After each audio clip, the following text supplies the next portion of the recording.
Eu vou começar então a falar sobre o assunto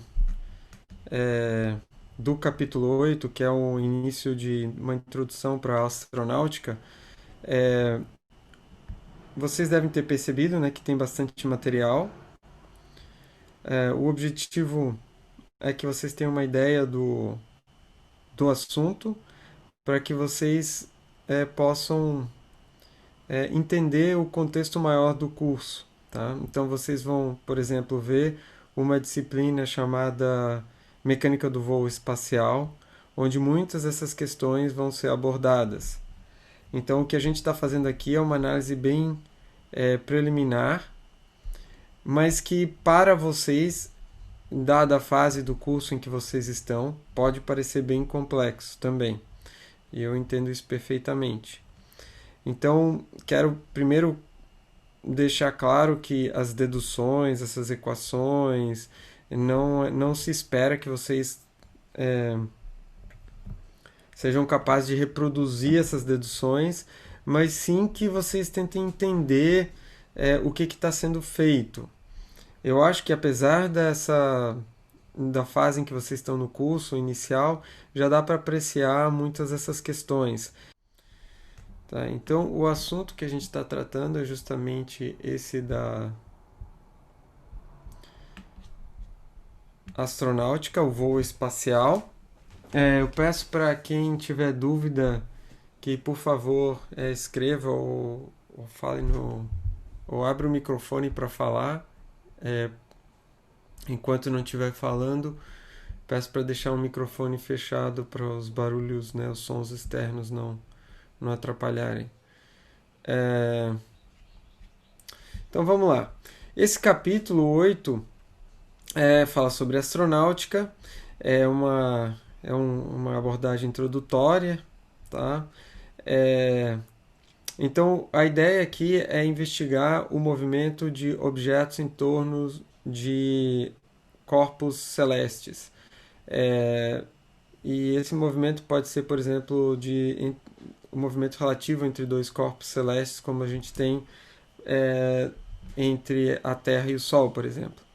Então aqui está sendo mostrado uma órbita terrestre, é uma órbita circular, né? Em que a distância entre a Terra e o objeto que está em órbita permanece constante. Vocês, talvez, eu acho que todo mundo já sabe disso, né? Mas só para deixar claro, né? Para você permanecer no espaço, você precisa entrar em órbita. E para você entrar em órbita, você precisa ter uma velocidade, um certo valor de velocidade tangencial é, na sua trajetória. Se você não tiver esse valor de velocidade, você simplesmente vai voltar e descer a Terra como fosse uma pedra, né? É, o tipo de problema que a gente vai analisar aqui nesse capítulo são problemas chamados de é, eu acho que é problema de central, em que isso significa o quê? Significa que as forças exercidas por um objeto no outro, ou sobre o objeto que a gente no qual a gente está interessado, é um objeto localizado na direção de linha de centro dos objetos envolvidos. Você não vai ter forças outras que não essas aplicadas na mesma direção que une os dois objetos, da linha que une os dois objetos. E como resultado disso, a gente vai ter o movimento entre os dois objetos vai estar localizado em um plano, tá? Então vai ser um movimento planar.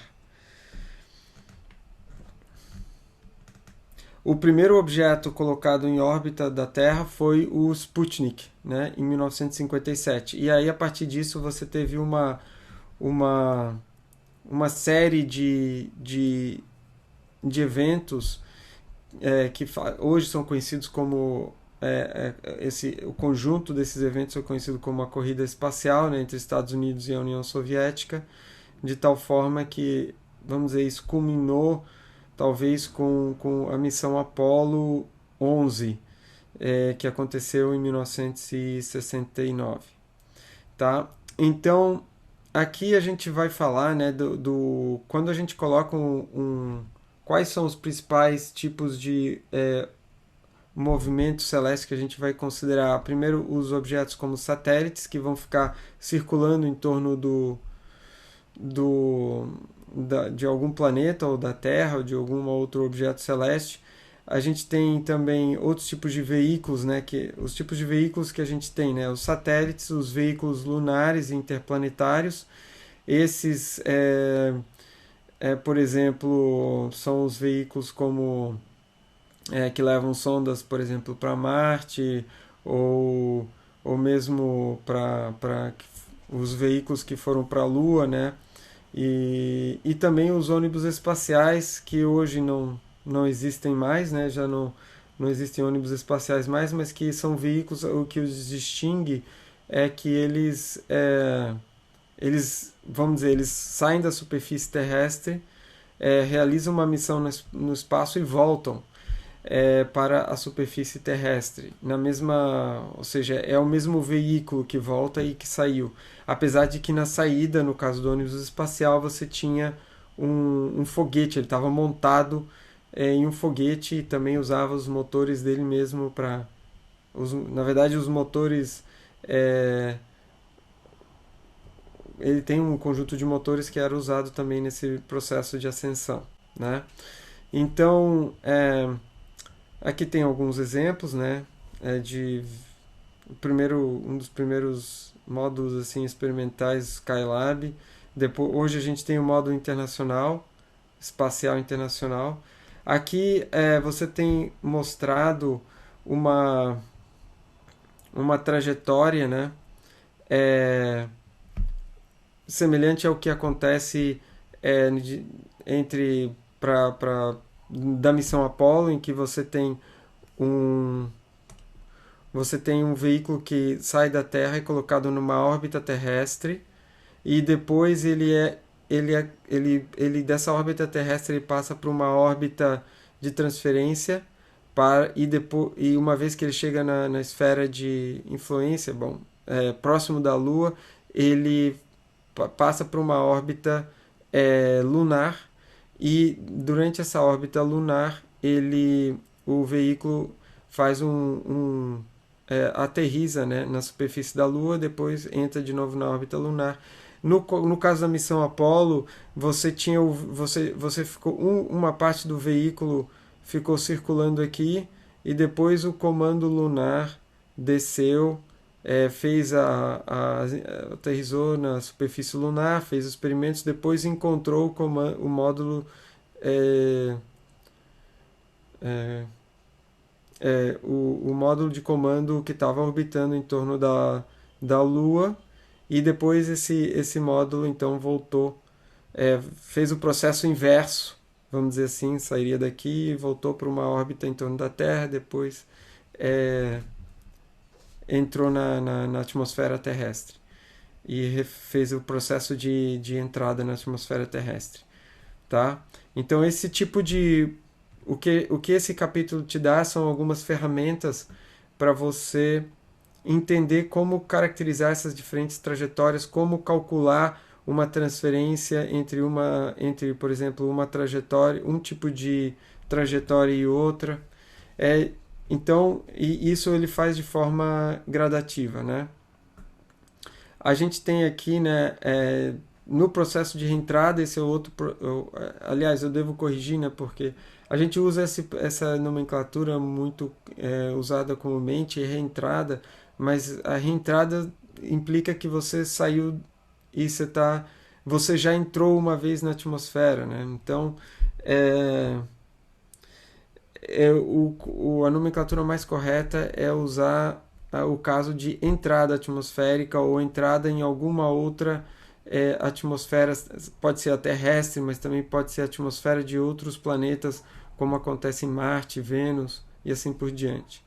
Tá? Então, esse tipo de entrada pode ser de diferentes tipos. No caso, talvez o único veículo que você pode realmente falar em reentrada é o veículo do ônibus espacial, porque o ônibus espacial foi utilizado várias vezes, então ele de fato, na segunda vez que ele estava voltando do espaço, ele estava fazendo uma reentrada, porque era a segunda vez, né?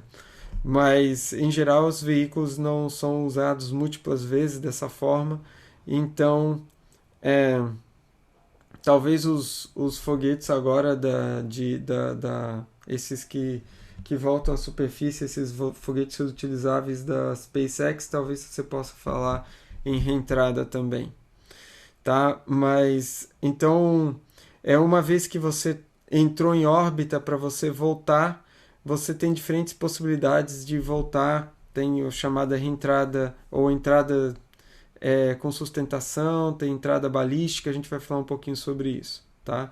Então, qual que é qual que é o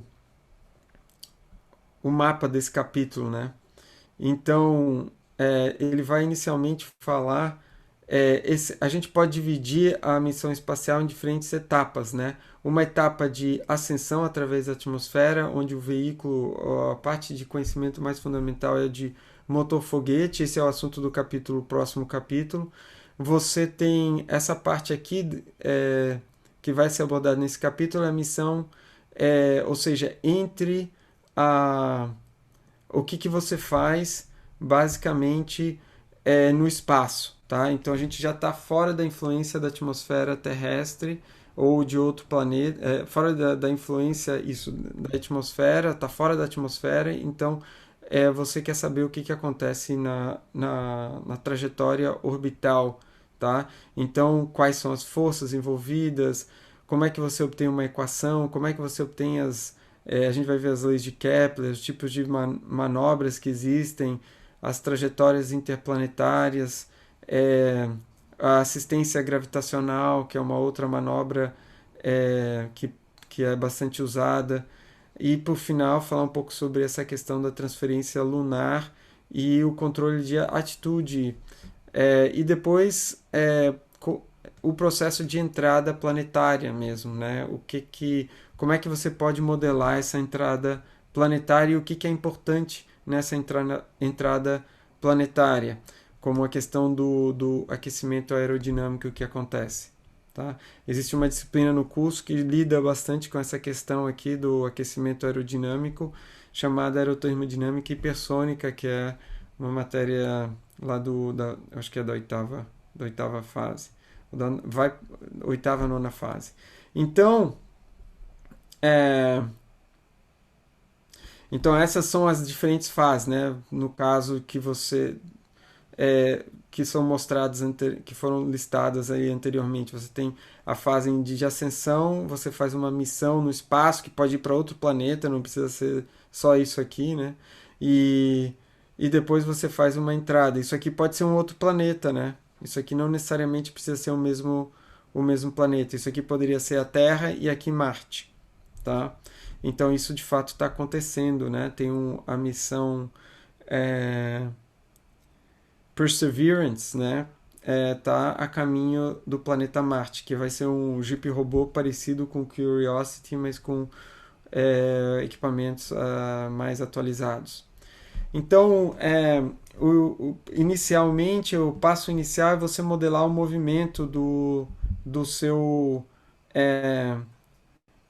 objeto. E no caso aqui a gente vai, em tese, vai usar um vetor posição chamado R, tá? Então, como que a gente escreve a equação, né? A gente já viu que velocidade, ou dr/dt, onde R é uma posição, dr/dt vai ser a velocidade, e a taxa de variação de velocidade vai ser a aceleração. E com isso a gente vai obter uma equação diferencial. As equações são diferenciais, isso aqui é um exemplo típico de uma equação diferencial. Ele mostra como que varia o R como função do tempo, mas tem aqui termo de um outro dr/dt, você vê que tem derivadas de diferentes ordens. Isso aqui é uma derivada de segunda ordem,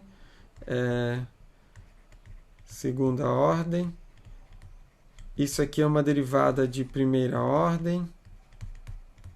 Então, uma equação que tem essas diferentes componentes derivadas e outros termos é uma chamada equação diferencial. A gente pode ter diferentes tipos de equação diferencial. m dv dt, a gente escreve F igual a m a, eu posso escrever isso como F igual a m dv dt, ou F igual a m d2r dt2. Isso também é uma equação diferencial, tá? Então, a equação diferencial pode ter vários termos. E então ele está simplesmente mostrando essa equação diferencial aqui e dizendo, olha, essa equação diferencial admite uma solução. Isso aqui não, isso aqui é uma equação algébrica. Equação algébrica. Então, o que você vê aqui é que essa equação ela não tem derivadas, né? Como essa daqui tem. Então, isso aqui a gente chama de equação algébrica, sem derivadas.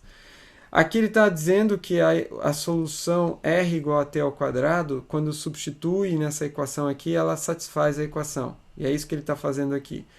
Está simplesmente mostrando essa igualdade que você, quando substitui isso aqui na equação anterior, você obtém, na equação essa, você obtém uma igualdade. Então, a gente diz que ela é uma solução da equação diferencial. Tá? Nesse capítulo, as derivadas com relação ao tempo, ele coloca um ponto. Em vez de escrever dr dt, ele diz r ponto. Então, r2 ponto seria d2r dt2, as derivadas segunda, a gente diz, tá? Segunda derivada. Então, aquela equação aqui, ó, você poderia escrever como r2 pontos mais r, que multiplica r ponto, menos 2t ao cubo igual a 2, que é essa expressão aqui, tá? Eu poderia, a gente não vai usar, tá? Mas eu poderia escrever d3r dt3 igual, é definido como r 3 pontos, tá? Nessa notação. Essa notação, só para que vocês saibam, essa notação ela é originária com o próprio Newton, tá? Isso aqui é a notação que o Newton usava. Essa notação aqui é a notação do Leibniz. Então, se vocês olharem a história do cálculo, vocês vão ver essas duas notações sendo usadas, tá? Mas essa aqui é a que a gente usa mais hoje em dia, essa notação aqui, se bem que essa notação também é usada em algumas circunstâncias, como aqui mesmo, para facilitar e para distinguir a notação da derivada temporal de outras derivadas. A gente vai usar algo aqui chamado equação de Lagrange, é um formalismo de mecânica clássica aqui, que é equivalente à formulação de Newton, mas ela tem algumas vantagens, tá? Então, essa formulação, a gente vai ver expressar ela logo em seguida, mas a gente parte da equação, por exemplo, né? Como que a gente poderia escrever a equação no caso aqui de um corpo que está em queda livre? Como que a gente expressa as equações de movimento para esse corpo, né? Então, o corpo está sob a influência da força peso, aqui que está dado como menos W. O sentido x positivo é para cima, então aqui a força está no sentido negativo, para baixo. E essa força é igual a menos massa vezes aceleração, é a força peso, né? Então, qual que é a aceleração? A aceleração se a gente está chamando x como a posição, a aceleração vai ser a derivada segunda de x no tempo. E a gente expressa isso como x2 pontos. Então, a massa, igualando usando essa expressão aqui, né? E substituindo a expressão para aceleração, você tem que x2 pontos é igual a menos g. Então, x2 pontos, essa equação aqui, a gente está simplesmente aplicando a equação de Newton, tá? Agora, a gente vai usar esse formalismo de Lagrange aqui para esse mesmo problema. O que o formalismo de Lagrange pede para a gente? Para a gente calcular a energia cinética e potencial daquele corpo. Energia cinética, aqui chamada com a letra T, é simplesmente massa vezes velocidade. E a gente pode expressar a velocidade como, isso aqui é V, né? V é igual a dx dt, e que nessa nossa convenção a gente está chamando de x ponto. Tá? Então você pode substituir o v ali. Então a energia cinética é dada por essa expressão. A energia potencial a gente vai expressar aqui como em termos do potencial gravitacional, que é a força peso vezes a distância acima da superfície aqui, que é dada por x. Então, mgx é um potencial gravitacional.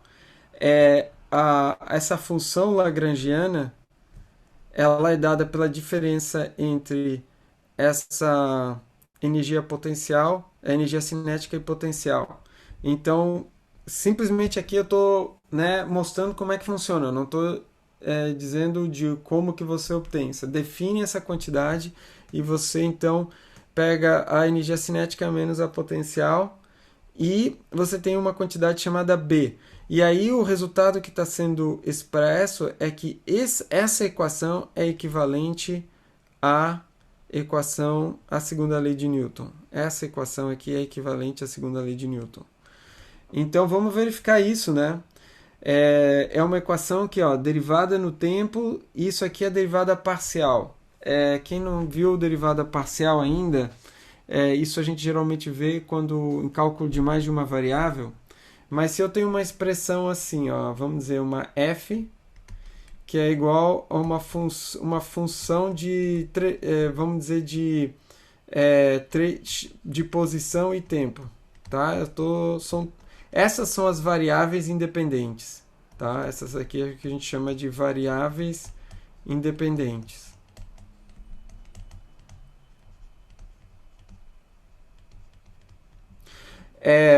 Quando eu calculo a derivada parcial de f em relação a x, tá? Eu vou diferenciar a expressão f só com relação a essa variável aqui. Eu vou considerar as outras como se fossem constantes.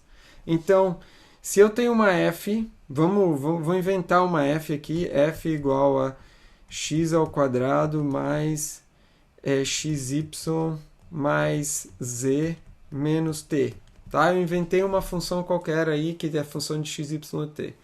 A derivada de f com relação a x, a derivada parcial, né? A gente diz del f, del x, isso aqui a gente chama de del, mas então isso aqui vai ser 2x, tá? Mais y, porque eu estou considerando tudo que não é x constante. Então isso aqui é constante, constante deriva em relação a x, uma constante em relação a x é zero. Se eu quiser calcular a derivada parcial de f com relação a y, del f del y, eu vou ter x só. Del f del z aqui vai ser 1. E del f del t vai ser igual a menos 1. Tá? Então essas são as derivadas parciais.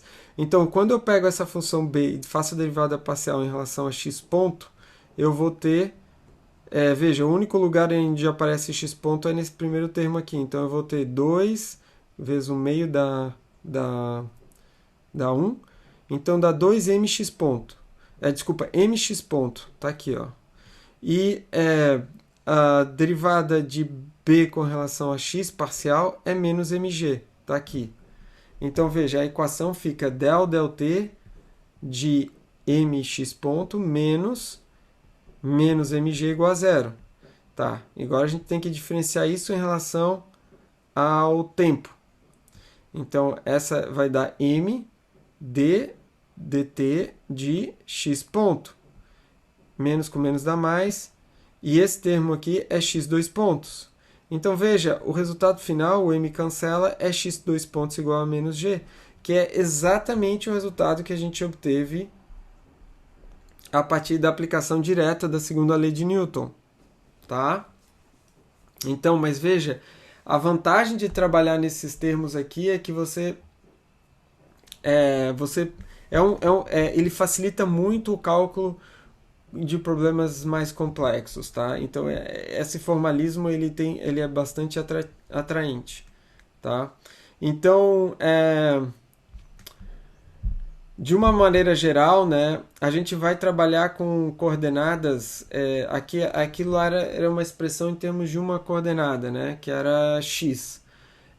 Quando você tem a variável que é a função por exemplo, a energia cinética, a função que é a função de coordenadas que a gente chama coordenadas gerais, assim, pode ser Q1, Q2, Q3, Q.1, Q.2 e Q.3, e a energia potencial também em função dessas coordenadas, você acaba tendo uma dessas equações para cada uma das coordenadas. 1, 2 e 3, nas três direções, tá? Então isso é só uma generalização aqui, mas é para que fique claro que o formalismo envolve, ele é mais pode ser generalizado para um movimento nas três direções cartesianas ou também de outro sistema de referência qualquer, pode ser coordenadas esféricas ou cilíndricas, enfim, para um movimento tridimensional, por exemplo, tá? Então, a gente vai usar um pouco esse formalismo para deduzir as equações que nos interessam, tá? Que são essas equações de órbita, tá? Então, primeiro a gente precisa quantificar os elementos que vão integrar essa equação, né? Então aqui, primeiro o que a gente está considerando, né? A gente está considerando o movimento de dois corpos, movimento relativo de dois corpos inicialmente. Aqui a gente tem a distância de separação entre os dois corpos, R, que une os centros dos dois corpos. E a gente, como eu falei, vai trabalhar com problemas de central, de força central, em que as forças que agem sobre o corpo estão na linha estão localizadas, né? Ou seja, agem na direção da linha que une os dois corpos, tá? Então o corpo M aqui tem uma certa velocidade v em relação ao corpo M. O corpo M minúsculo tem uma certa velocidade v, um vetor velocidade, em relação ao corpo M aqui maiúsculo. A força que a gente vai considerar é a força de atração gravitacional, que o corpo maior exerce. Os dois corpos exercem essa força. A força é de igual magnitude e direção oposta, mas como o corpo M maior é muito maior em termos de massa, o efeito dessa força vai ser insignificante sobre esse corpo, mas sobre esse aqui não. Sobre o corpo pequeno não. Então, para esse corpo pequeno, né, a força que o corpo grande faz sobre ele é dada pela lei de gravitação universal de Newton. Então, essa é Gmm, a multiplicação das massas sobre R ao quadrado. Então, essa é a força devida à ação da gravidade. O potencial, o que a gente chama de energia potencial, vai ser o trabalho realizado por essa força ao deslocar-se, ao esse corpo se deslocar. Então, se a gente imagina um deslocamento dr, essa força esse trabalho vai ser F vezes dr. Então, você pega a força, multiplica por dr. Tá? Agora, a gente geralmente usa uma convenção, tá? Então, se você tem aqui o objeto de massa M e o objeto de massa R aqui, tá? Desculpa, de massa Mzinho aqui, e essa distância como sendo R. Opa. Essa distânciazinha assim como sendo R. A gente considera que o φ é zero, a gente vai integrar essa equação e a gente considera que a gente vai integrar, na verdade, de infinito, de uma posição lá no infinito, onde φ igual a zero, quando R tende a infinito, e a gente vai trazer esse corpo, integrar a equação até essa posição aqui, onde a distância r.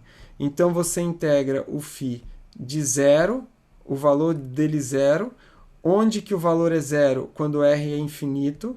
Então veja esses dois limites de integração, até a posição r, onde o valor é φ, tá vendo?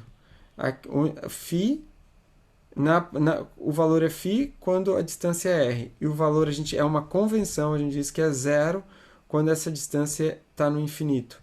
Então é como se o trabalho realizado para trazer o objeto do infinito até a posição m. Até a posição r. Trazer esse objeto aqui, m, do infinito até a posição r. E quando você então integra essa equação, você vai ter esse resultado aqui, ó. φ igual a menos gm m sobre r. Veja, φ diminui com r. Tá? Então essa é a energia potencial para essa massa mzinho, nesse campo universal, nesse campo gravitacional gerado pelo corpo m. Tá? Você vê que o valor vai ser negativo, né? Isso não é um problema porque é uma energia potencial, tá? E o que importa para a gente é a diferença de energia potencial entre duas posições, tá? É esse o valor que é importante para a gente. O sistema de coordenadas que a gente vai usar é um sistema de coordenada polar. Como o movimento, nesse tipo de problema, o movimento que resulta é localizado num plano, a gente pode usar um sistema de coordenadas polar. E como a força resultante é sempre orientada na direção que une os dois corpos, é conveniente usar um sistema de coordenadas onde uma das coordenadas é a de coordenada R, ao longo da direção que une os dois corpos, e a outra é perpendicular a ela, que a gente vai chamar de θ. Então, o corpo mzinho, que tem aqui uma velocidade v, vai ter uma componente de velocidade v, na direção de r, que a gente vai chamar de r ponto, e esse r ponto é dr dt, né? E vai ter uma componente tangencial, e essa componente tangencial à direção ao vetor r vai ser igual a r vezes θ ponto, onde θ ponto é dt, dθ dt. Θ ponto é dθ dt, tá? Então, essa vai ser a componente de velocidade nessa direção aqui, tá? Na verdade, não, é isso mesmo, né? Isso, dr dt é v ponto, e você pode escrever, né, que a velocidade tangencial, que é essa daqui, vθ, vai ser igual a r dθ dt. E esse dθ dt muitas vezes a gente chama de velocidade angular, né? Não está sendo usada nesse capítulo, mas imagina que isso aqui na verdade é a velocidade angular.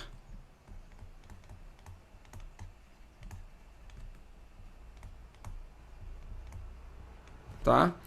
Então, qual que é a ideia do formalismo aqui do Lagrange?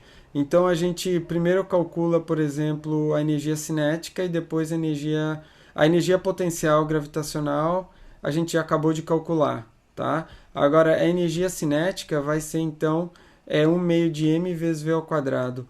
O v, a gente acabou de ver que tem duas componentes, né? R ponto e R θ ponto. Então, quando eu levo tudo ao quadrado, eu tenho essa expressão aí. V, o módulo, né, v ao quadrado, pelo próprio teorema de Pitágoras, né? V ao quadrado vai ser igual ao quadrado a soma dos quadrados dos componentes aqui, que vai ser r θ ao quadrado mais r ponto ao quadrado mais r θ ponto ao quadrado, tá? Então, você simplesmente substitui esse resultado aqui nessa equação, e você obtém isso aqui. Tá? Agora, a gente sabe, usando esse formalismo de Lagrange, a gente pode calcular essa função de Lagrange, que vai ser t menos o φ.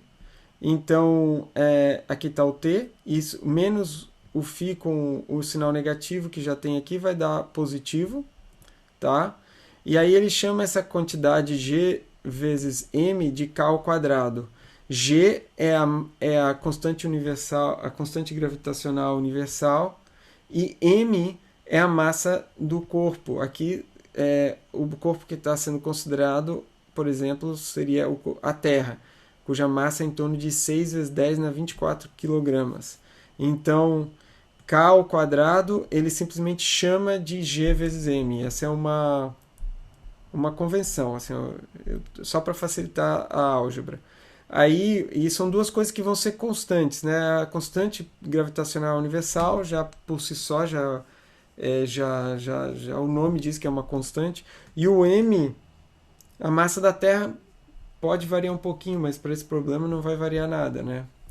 A massa da Terra varia quando? Quando vem algum asteroide, bate na Terra, algum meteorito, ou quando alguma coisa sai da superfície terrestre, né? Por exemplo, quando o astronauta, um foguete sai para o espaço, diminui a massa da Terra, mas essa massa vai variar muito pouco, né? Praticamente nada. Então, o B aqui, se você substituir as equações, a substituição, você tem essa equação para o B. Agora a gente a gente pode substituir na equação de Lagrange, tá vendo? Então, se a gente diferenciar essa relação, o B em relação a θ, em relação a θ, o único termo que tem θ é aqui, ó. Então, diferenciando isso aqui, esse 2 vai vir para cá, vai ficar m r θ, basicamente. R ao quadrado, tá? Porque tá aqui ao quadrado. M, R ao quadrado, θ ponto. E a del B com relação a θ, aqui, ó, θ ponto, e aqui é θ. Então, não tem θ aqui nessa expressão, né? Você olha para ela, não tem θ, só tem θ ponto. Então, esse termo é zero, tá? Então, o que essa equação nos diz? Ela nos diz que a derivada no tempo de mr ao quadrado θ ponto é igual a zero, ou seja, mr ao quadrado θ ponto é constante. Essa constante está relacionada com a quantidade de movimento angular. Se vocês olharem essa expressão aqui, o que é? Isso aqui é essencialmente a quantidade de movimento angular. Onde I, que é o momento de inércia, né? É igual a mr ao quadrado, e θ é θ ponto, é a velocidade angular, tá? Então é o chamado momento angular. E isso aqui é constante, tá? Isso é um resultado das equações da equação de Lagrange para θ ponto. Só que a gente tem duas variáveis. A gente viu que a gente estava usando coordenadas polares. Então a gente tem θ e a gente tem r. Então a gente tem que também escrever a equação de Lagrange para o r, para as duas direções. Então aqui está a equação para r. Tá? Então d dt del b del r ponto menos del b del r igual a zero. Se você substitui e diferencia em relação a r ponto, essa equação aqui, você vai ter mr ponto, basicamente, mr ponto. Então, tá aqui, ó, mr ponto. E você diferencia em relação a r, você obtém esses dois termos aqui, tá? Então, substituindo nessa equação aqui de cima, você vai diferenciar esse primeiro termo em relação a θ e simplesmente vai subtrair o segundo. Então, vai ficar menos com menos, vai ser mais aqui e menos ali. Então, essa é a equação que você obtém para a direção R, tá? E essa aqui você pode... essa equação aqui, ó, aplicando essa derivada, isso aqui é a mesma coisa que m dr2, m dr ponto dt, que é igual a m r2 pontos, porque eu estou diferenciando o r ponto em relação a t, me dá 2 pontos, tá? Derivada segunda. Então, mr dois pontos menos mr é θ ponto ao quadrado mais esse termo aqui igual a zero, tá? Só que a gente já viu uma coisa, né? Outra coisa que ele faz aqui, ele diz assim, ó, esse termo aqui, m, é constante, a gente está considerando constante, e r, a gente também viu que r ao quadrado vezes θ ponto é constante, tá? R ao quadrado vezes θ ponto é uma constante. Então, o que ele vai fazer? Ele vai olhar para essa expressão aí e vai multiplicar.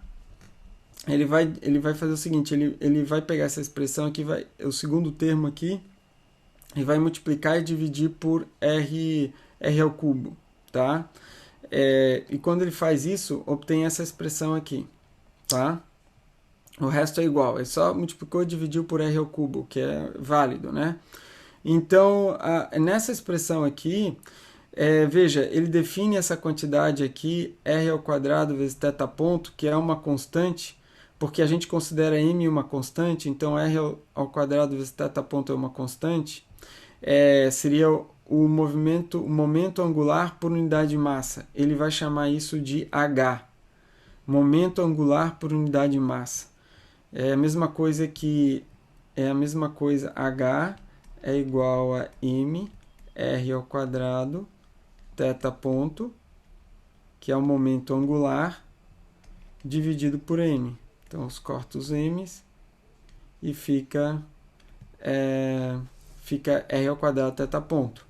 Então, aqui, ó, isso aqui, r ao quadrado θ ponto ao quadrado dá r na quarta θ ponto ao quadrado. Então, isso aqui é h ao quadrado. Lembra, h ao quadrado está relacionado com o momento angular. Então, substituindo essa equação, você obtém a equação 8.34, tá?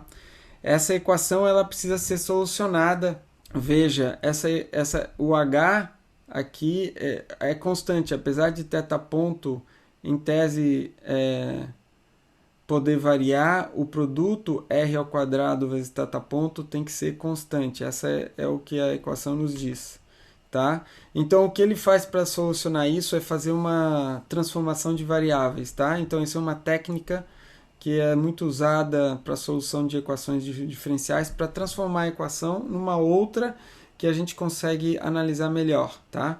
E o que ele faz, a transformação que ele usa é o seguinte, ele simplesmente define uma variável u de tal forma que r igual a 1 sobre u. Simplesmente isso.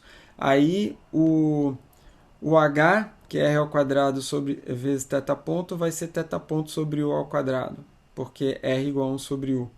E aí ele transforma as diferenciais em r para diferenciais em u, simplesmente substituindo aqui a definição de u, tá? Então, aqui você está substituindo r é igual a 1 sobre u, tá? Então, aí quando eu diferencio isso aqui, a diferencial disso aqui dá isso, menos 1 sobre u ao quadrado deu dt. Só que eu quero escrever as diferenciais não em função do tempo, mas em função de θ e r, tá? Por quê? Porque eu quero saber, não quero o tempo como parâmetro, eu quero a posição como parâmetro, tá? E isso é perfeitamente plausível, tá?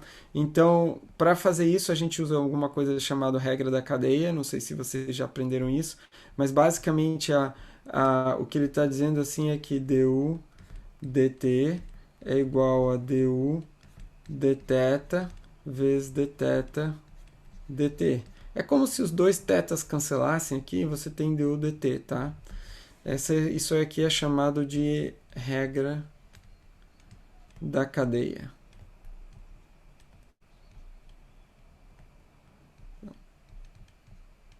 Tá? Então ele faz essa substituição aqui, só que o que é du, o que é dθ dt? Dθ dt é justamente o nosso θ ponto. Então, ele fez essa substituição aqui, né? Θ dt igual a θ dt igual a θ ponto. Então, e θ sobre u ao quadrado, se você olhar a definição de h, θ sobre u ao quadrado é a mesma coisa que θ ponto vezes r ao quadrado. Então, isso aqui é o próprio h. Você precisa calcular o r dois pontos e você tem o r ponto. Mas o que é o r ponto? O r ponto é justamente a derivada, o r dois pontos é a derivada de r ponto. Então, é isso que ele está fazendo aqui. Ele está basicamente diferenciando esse termo aqui em relação a t. Então, r dois pontos, só para ficar claro, é igual à derivada em relação a t de r ponto. E r ponto é igual a gente acabou de escrever ali, né? Menos h du dθ, tá? Só que o h é constante, sai fora, então d dt du dθ. E aí ele faz a transformação dessa derivada de ddt, ele escreve como... Aqui é um pouco confuso, tá? Mas o que ele está fazendo é basicamente transformando essa derivada em relação ao tempo da seguinte forma, escrevendo dt é como se fosse um d dθ vezes um dθ dt, tá? E aí está aplicando isso sobre essa equação. Então, quando eu faço essa substituição, aplico isso nessa equação aqui, substituo esse ddt aqui, então r dois pontos vai ser igual a d dθ, eu vezes dθ dt, isso aplicado nesse termo que é menos h du dθ. Esse h é constante, então sai fora e fica menos h. Aí esse menos h dθ dt, mas aí esse operador aqui vai atuar sobre isso aqui. Então fica d2u dθ 2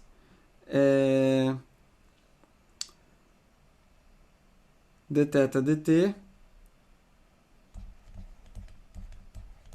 Pronto. Então, que é esse termo aqui, tá? E aí, esse dθ dt é justamente θ ponto. Então, assim você transformou uma derivada que era no tempo numa derivada em termos de θ e θ ponto e nessa variável nova que você definiu, u. Então, essa é a equação para R, substituindo, né, a equação... e a outra coisa é que você tem... o θ ponto você pode expressar, de novo, θ ponto é h vezes u ao quadrado. Então, fica h ao quadrado, u ao quadrado, d2u, dθ 2, pronto. E aí você substitui os outros termos na equação, tá? E com isso você obtém essa outra equação aqui, tá? É uma outra equação em termos de u. Só que a gente pode achar uma solução para essa equação u, que é essa. Então você pode verificar que isso aqui é a solução da equação, substituindo essa equação u na derivada, na expressão da derivada, tá? Então essa equação é solução da equação diferencial anterior, essa equação aqui. E esse a e c são constantes de integração que a gente precisa especificar depois, tá? São especificadas depois a partir de alguma condição conhecida que a gente tem. A gente vai ter tantas constantes de integração quanto for o número da ordem da equação diferencial. Quando aparece a equação diferencial, o termo a diferencial de maior ordem, a derivada de maior ordem, for 2, a gente vai ter duas constantes. Se fosse uma, teria uma constante. Se for 3, vamos ter 3 constantes de integração, tá? Então é importante, isso acontece. Essa equação, lembra o que é u? U é igual a 1 sobre r, né? Então r 1 sobre isso tudo aqui, tá? Isso é a definição que a gente usou, né? Ou melhor, R é igual a 1 sobre U. A gente começou e a gente vai voltar para a variável R, tá? Então, R sendo 1 sobre U, você tem essa equação aqui, tá? Essa equação pode ser reorganizada se você multiplicar e dividir por K ao quadrado, por H ao quadrado sobre K ao quadrado, você vai ter essa expressão aqui. E essa equação é a chamada equação da órbita da trajetória, tá? Θ aqui é o ângulo em uma determinada posição, tá? Então, e H é uma constante, K é uma constante, A e C são constantes, tá? A única coisa que está variando aqui é R. Então, basicamente, você está dizendo qual que é o teu R para um determinado θ. Qual que é a distância de separação entre os dois objetos para um determinado θ, tá? Essa é a equação que a gente está dizendo para gente. Aqui você tem como é que você determina essas constantes de integração, A e C? Tá? Você precisa conhecer duas coisas numa determinada posição. Quais são essas duas coisas? Vão ser posição e velocidade. Então, para um ângulo θB, aqui, você tem uma posição RB entre os dois objetos. Uma distância de separação RB. E nesse instante de separação, você pode definir esse ângulo beta, isso aqui é beta, esse ângulo beta como sendo o ângulo que a velocidade do corpo M faz com a direção perpendicular a R, que é o vetor, que é a distância de separação aqui, o vetor separação. Então esse é o ângulo beta, tá? Então se eu sei a velocidade e a orientação dessa velocidade e o ângulo, eu consigo determinar as constantes de integração, tá? Deixa eu ver aqui. Tá. Uma outra forma de escrever a equação é essa daqui. R igual a P sobre 1 mais E cosseno de θ menos C. O C continua sendo o mesmo C que tinha aqui, cosseno de θ menos C. Agora o P vai ser esse nosso H ao quadrado sobre K ao quadrado e o E vai ser esse parâmetro aqui, A que multiplica H ao quadrado sobre K ao quadrado.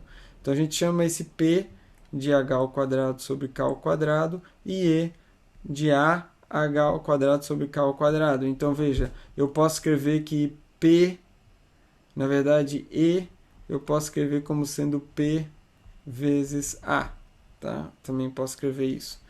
Tá? O que é o A? É uma constante que a gente vai ainda determinar. O que a gente pode dizer agora, tá, é que dependendo desses valores os valores de E, a gente vai ter diferentes tipos de trajetórias, tá? Se o E for igual a 0, a gente vai ter uma trajetória circular. Se você, basicamente, como é que você vê isso? Por exemplo, se eu faço o E igual a 0, o que eu tenho? R igual a P. R igual a P, vamos lá. Isso aqui vai ser R igual a P, ou seja, eu vou ter o R vai ser constante para qualquer θ. Então, isso é justamente uma trajetória circular. Se você olha para uma trajetória circular, você tem essa distância R, né? E para qualquer θ, o R é o mesmo, não muda, tá? Isso é R igual a P, é a trajetória circular. Se E for menor do que 1, eu vou ter o que a gente chama de uma trajetória elíptica, tá? Então, vai ser uma elipse. Se E for igual a 1, a gente vai ter uma trajetória parabólica. E se E for maior do que 1, a gente vai ter uma trajetória hiperbólica, tá? Mas isso vai ficar mais claro ali para frente. Mas isso é só para vocês entenderem a importância do parâmetro E para essa equação aqui, tá? Lembra, P é uma constante e o próprio E para um determinado conjunto vai ser constante depois, para os diversos valores de θ.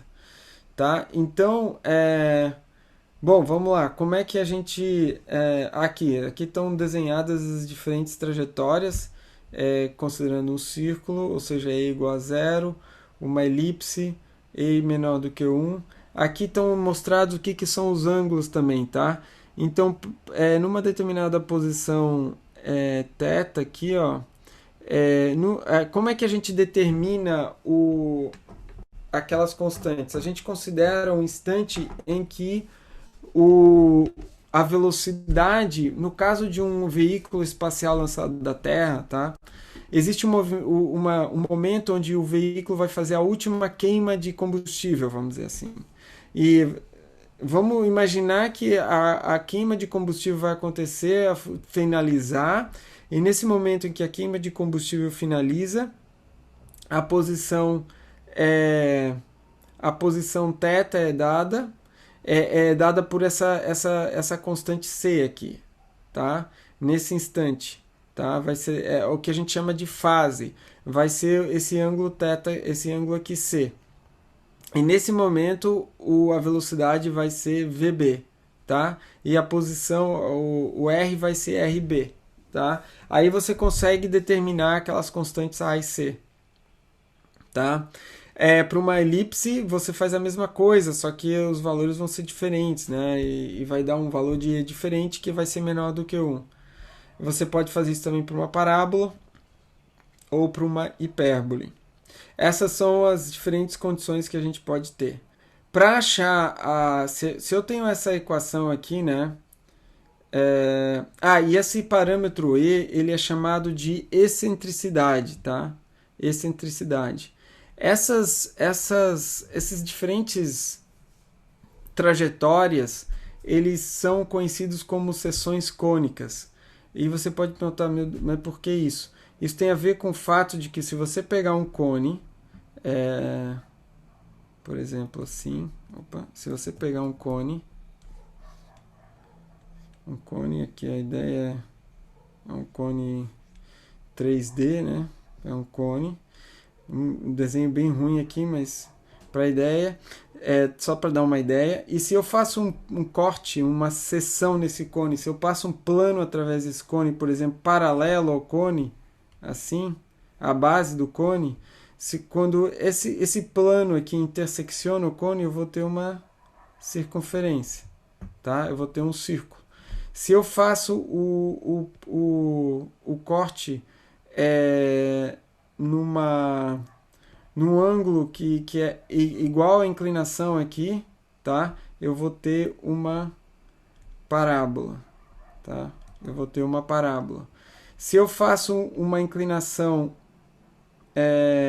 aqui menor do que esse θ aqui, eu vou ter uma elipse, tá? Então eu vou ter uma elipse. Então a ideia é que essas diferentes trajetórias surgem de diferentes seções nesse cone, tá?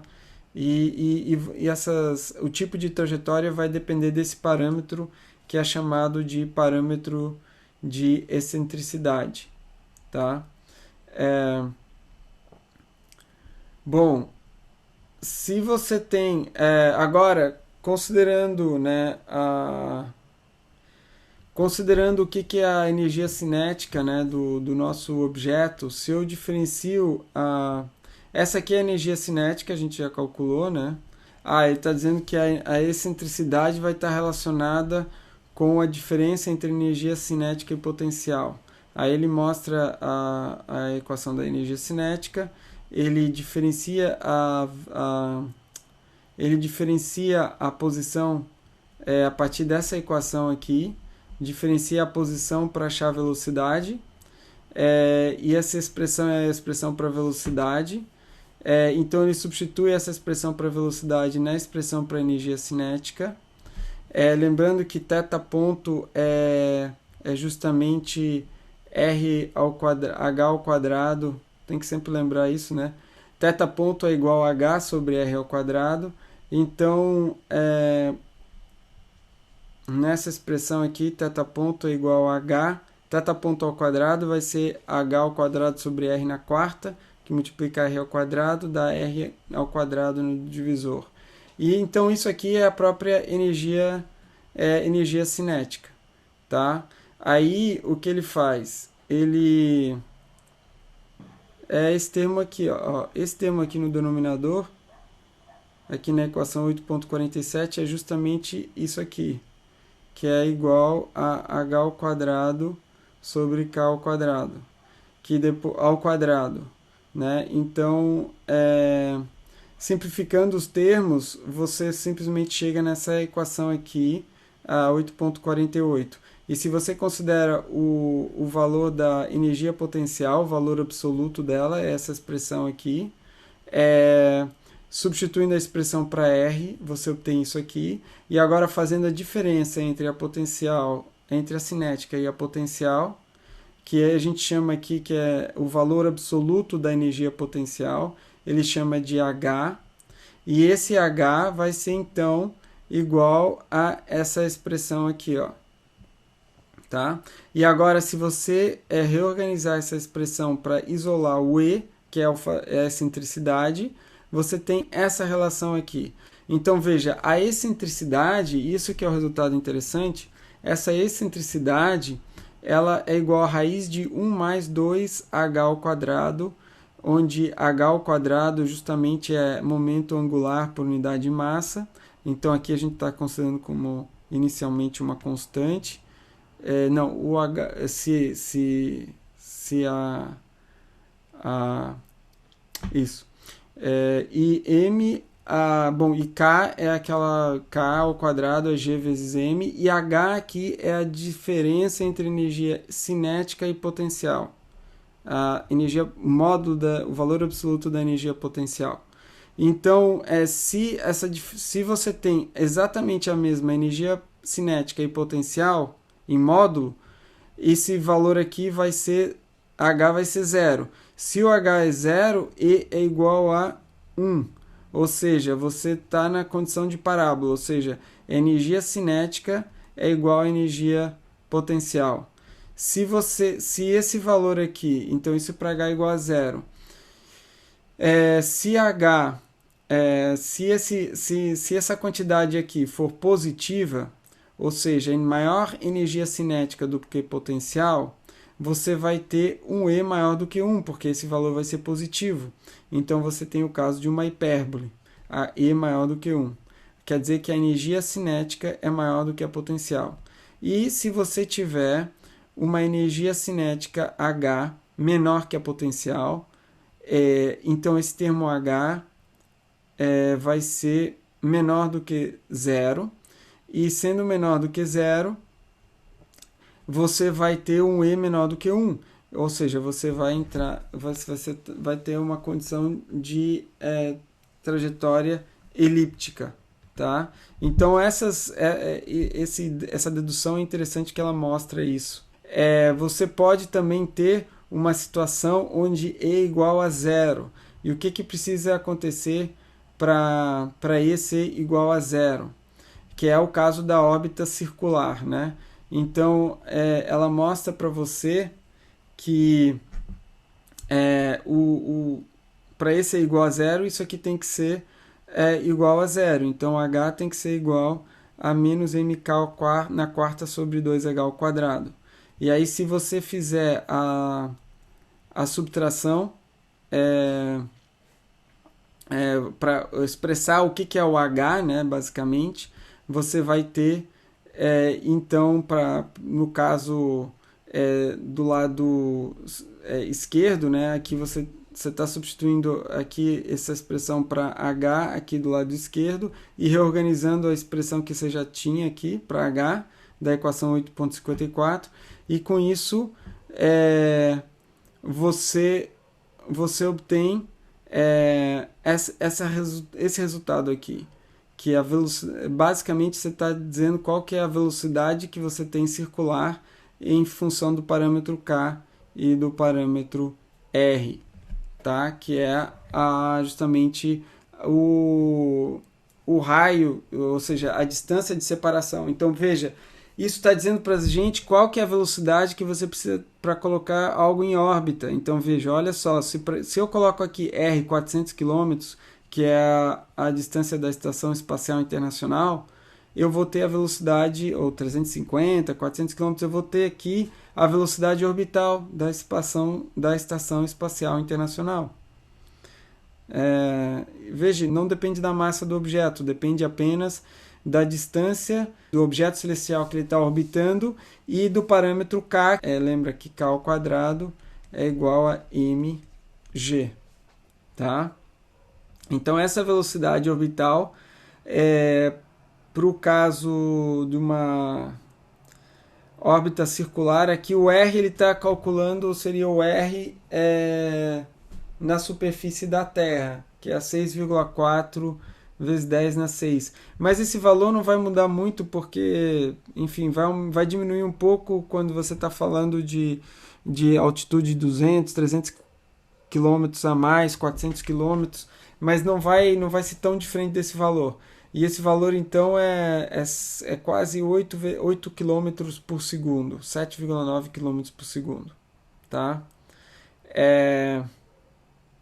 E aí, a outra pergunta é isso. Então, essa nos dá a velocidade circular. Para escapar da Terra, eu preciso entrar numa trajetória dito parabólica.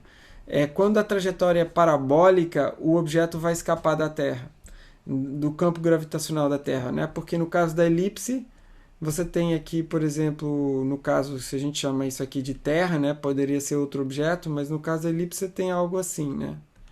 Então o objeto sempre está orbitando em torno da Terra ou de outro corpo celeste. No caso de uma parábola, não. A parábola é justamente uma trajetória assim. Então, o objeto, quando é colocado nessa trajetória, vamos dizer, ele vai embora e não volta mais. Tá? Então, nesse caso, o E é igual a 1 para a parábola. Né? Então, como é que a gente pega aquela equação ali que para E e faz ela igual a 1? Ou seja, esse termo aqui, que está entre parênteses, vai ter que ser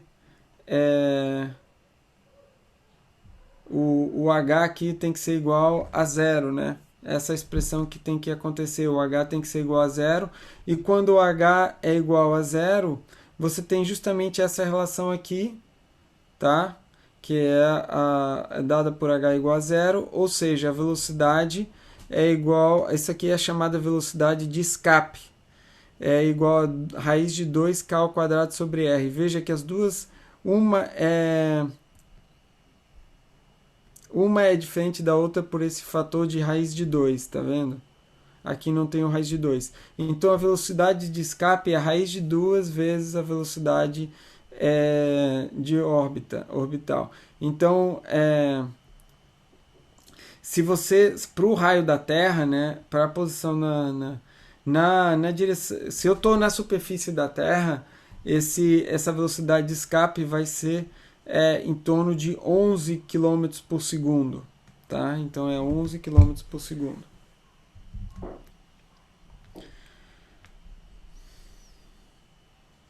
Tá? Então veja, a gente consegue com essas equações, essa formalismo de Lagrange, a gente obteve a equação de governo que a gente solucionou. A equação de governo pode ser entendida como uma equação diferencial, essa equação diferencial que a gente obteve aqui, e a partir da solução dessa equação diferencial a gente obteve a equação da trajetória. Aí a gente calculou a diferença com base nessa trajetória, que tem esse parâmetro de excentricidade. A gente calculou a diferença entre a energia cinética e a energia potencial e obtivemos uma relação dessa excentricidade com essa diferença de energia cinética e potencial, e com base nessas essa comparação dessas diferenças, da energia cinética e da energia potencial, você pode então classificar as diferentes trajetórias em elípticas, parabólicas ou hiperbólicas. Tá? Então a gente permitiu a gente definir qual que é a velocidade orbital, qual que é a velocidade de escape, ou a velocidade parabólica, né, que ele está chamando aqui, a velocidade parabólica. Aqui tem alguns exemplos, né? Depois vocês podem olhar. Agora, o mais interessante é que a partir dessas equações que a gente obteve, a gente consegue deduzir as leis de Kepler, tá? Lembra, o Kepler ele não tinha conhecimento dessas equações, as leis de Kepler foram deduzidas por ele simplesmente não, né? Porque foi um processo muito meticuloso de análise de dados feitas pelo Tycho Brahe, que era uma pessoa com muitos recursos, né? E o Johannes Kepler trabalhou para o Tycho Brahe fazendo análise das observações astronômicas feitas pelo Tycho Brahe. Isso foi no final do século XVI, tá? Então o Kepler ele formulou as seguintes leis. A primeira lei, e ele estava analisando, claro, as trajetórias que ele analisou eram trajetórias elípticas. Na primeira lei de Kepler diz que o satélite ele descreve uma órbita elíptica. E essa órbita elíptica, então, ela é resultado das nossas equações, tá? Então as nossas equações já mostram a primeira lei de Kepler explicitamente. A segunda lei de Kepler está relacionada com a área varrida nesse sistema aqui. Então, se você olha um deslocamento, tá? Um deslocamento que acontece ao longo da dθ, certo? A área varrida aqui vai ser dada por essa área do triângulo, tá? Então, se a gente chama A de área, a área desse triângulo aqui vai ser o quê? Vai ser essa base aqui é R vezes dθ, tá? É o comprimento do arco. Isso aqui é igual... Ele chamou de DH, mas assim, eu não chamaria de DH porque a gente está usando H para outra coisa. Então isso aqui é R dθ, tá? Seria a base. A altura do triângulo é basicamente o R. Então R ao quadrado vezes dθ sobre 2 vai ser igual à área desse triângulo, tá? Então a área vai ser R ao quadrado dθ sobre 2. E se você diferenciar a área com relação ao tempo, você tem 1/2 de R ao quadrado vezes θ. Mas a gente sabe que R ao quadrado vezes θ é uma constante. Aí ele chega nessa equação, então dθ dt, θ ponto, e R ao quadrado vezes θ ponto é uma constante. Então, o que ele está dizendo aqui, dA dt, é uma constante. Essa é a segunda lei de Kepler. Entendeu? Qual que é a segunda lei de Kepler? Em tempos iguais, ou seja, para o mesmo intervalo de tempo, a área varrida pelo vetor do raio de um satélite é a mesma. Então, se o dA dt é constante, num intervalo de tempo igual, a variação de área vai ser igual. Ou seja, isso aqui mostra o quê? Se eu considero, por exemplo, a área varrida por esse objeto aqui, ele está circulando no sentido horário aqui, né? Então, você imagina, se desse ponto aqui até aqui, ele percorreu essa distância, né, esse arco, essa vai ser a área. E essa área aqui, quando ele está desse lado aqui, percorrendo nesse mesmo intervalo de tempo, ele vai ter que percorrer essa mesma área. Então, se eu fizer igualar essas duas áreas, vamos supor que essas duas áreas aqui sejam iguais. Eu não sei se é exatamente igual, porque eu estou fazendo um desenho, né? Mas daqui até aqui, você vê que ele vai percorrer uma distância maior do que aqui, para que essas duas áreas sejam iguais. Então, isso quer dizer o quê? Quer dizer que quando o objeto está mais próximo, tá no momento da trajetória, numa posição da trajetória mais próxima ao corpo central, ele vai percorrer, a velocidade aumenta. Então a velocidade aqui é maior do que aqui, é isso que está sendo mostrado aqui, né? Velocidade maior próximo do objeto do que aqui, longe do objeto, que do corpo central ali, ou do centro gravitacional. Tá? Então essa é a segunda lei de Kepler. A terceira lei de Kepler é um pouquinho mais complicadinha de mostrar, mas basicamente parte dessas definições aqui, né? Você tem o que a gente chama de A, que é o semi-eixo maior, você tem o B, que é o semi-eixo menor, você tem o corpo M, que está num dos focos dessa elipse. A elipse tem dois focos, ele está num dos focos. Essa distância aqui mínima que existe quando o objeto está na trajetória do objeto M, essa distância, né, do centro do corpo celeste, vamos dizer assim, ou do centro de gravidade aqui, isso aqui é o chamado perigeu, mas em geral para qualquer objeto a gente chama de periápse e apoápse. Então isso aqui seria o periápse, tá? E o apoápse é essa distância maior, ou apogeu, quando a gente está falando da Terra. No caso do Sol, por exemplo, a gente chama de periélio e apoélio, tá? Então, essas são as duas distâncias. A equação é R é igual a P sobre 1 mais E cosseno de θ menos C. Acho que é isso, né? Então, quando o... Opa, isso aqui é a segunda lei de Kepler.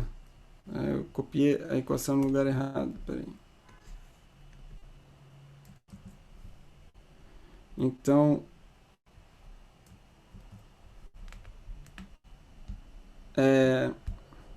quando eu faço... Aqui a gente está considerando... a gente está considerando aqui que o C é zero, tá? Para simplificação, tá? A gente considera que o C da órbita é zero, então isso aqui zero a gente está considerando. O menor valor do denominador vai ser quando o cosseno de θ é igual a menos 1. E aí vai dar 1 menos E aqui no denominador. E vai ser P sobre E. E P é igual a H ao quadrado sobre K ao quadrado. E o R mínimo vai ser quando isso aqui for máximo. Então, quando o cosseno de θ for igual a 1, vai dar 1 mais E no denominador. Então, você tem essas duas relações para R máximo e R mínimo. E a distância A é metade da soma das duas. Então, fazendo essa soma, você tem esse resultado aqui. A igual a H ao quadrado, K ao quadrado sobre 1 menos E ao quadrado. Tá? E bom, aí você pode mostrar que essa excentricidade E está relacionado com a partir da geometria você consegue mostrar que E é igual a ao quadrado menos B ao quadrado na 1 meio sobre A. E basicamente se você soluciona essa equação para B, você obtém essa equação aqui. E também da geometria você sabe que a área de uma elipse é igual a π vezes os dois semi-eixos. Então, π vezes A vezes B. Então, a gente tem uma expressão para B, substitui aqui dentro e obtém essa equação aqui. E agora você diferencia isso em relação ao... diferencia dA. Da equação anterior, a gente tinha que dA igual era 1 meio R ao quadrado θ dt. E isso aqui, R ao quadrado θ ponto, desculpa, dt. E θ ponto é... R ao quadrado θ ponto é H. Então, você tem 1 meio de H vezes dt, tá? E agora você pode integrar essa equação, tá? Ver a variação de área, no final das contas. A é a área total aqui. Então, ele está considerando o período todo, ou seja, o período é o tempo que demora do objeto varrer todo o percurso, toda a trajetória. Então, a área varrida vai ser a área total, que é o período, e esse intervalo de tempo é chamado período. Ele chamou o período de tal. Esse aqui é o período, tá? Então, ele obteve uma expressão para a área do período, né? A área total, que é a área da elipse. Essa é justamente a área da elipse, Então, o meio de H tal vai ser igual a π ao quadrado 1 menos e ao quadrado na 1 meio. Isso aqui, ó. E isso, então, permite você achar...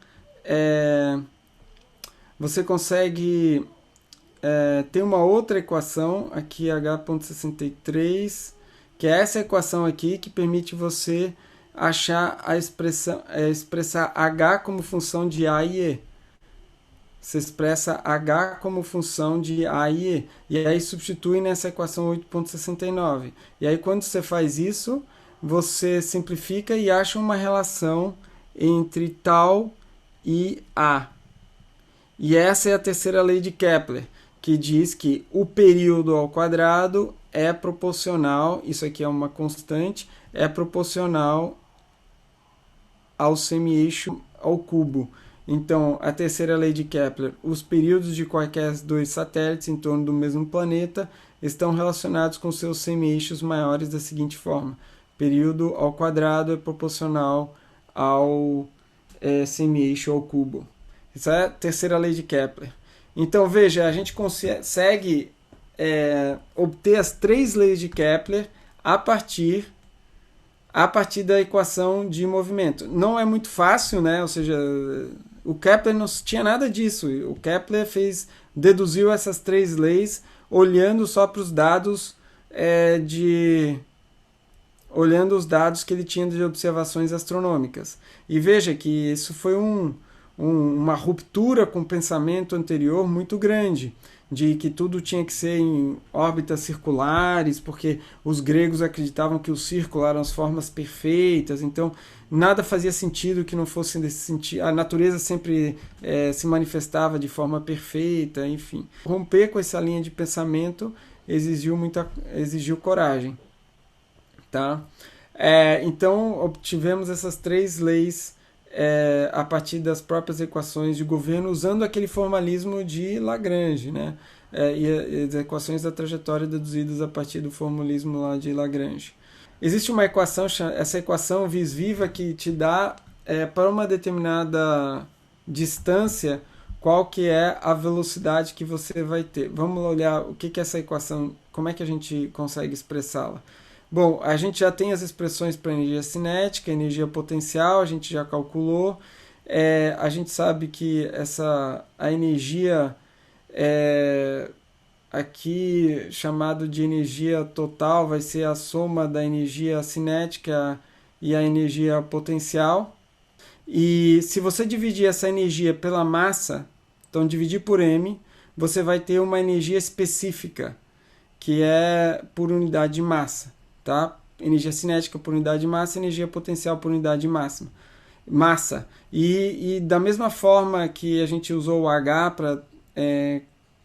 para caracterizar as trajetórias, a gente pode usar o E. Ou seja, a gente tem uma trajetória, quando E é menor do que zero, você tem uma elipse, quando E é igual a zero, você tem uma parábola, e quando E é maior do que zero, esse E total, ele é uma hipérbole, tá?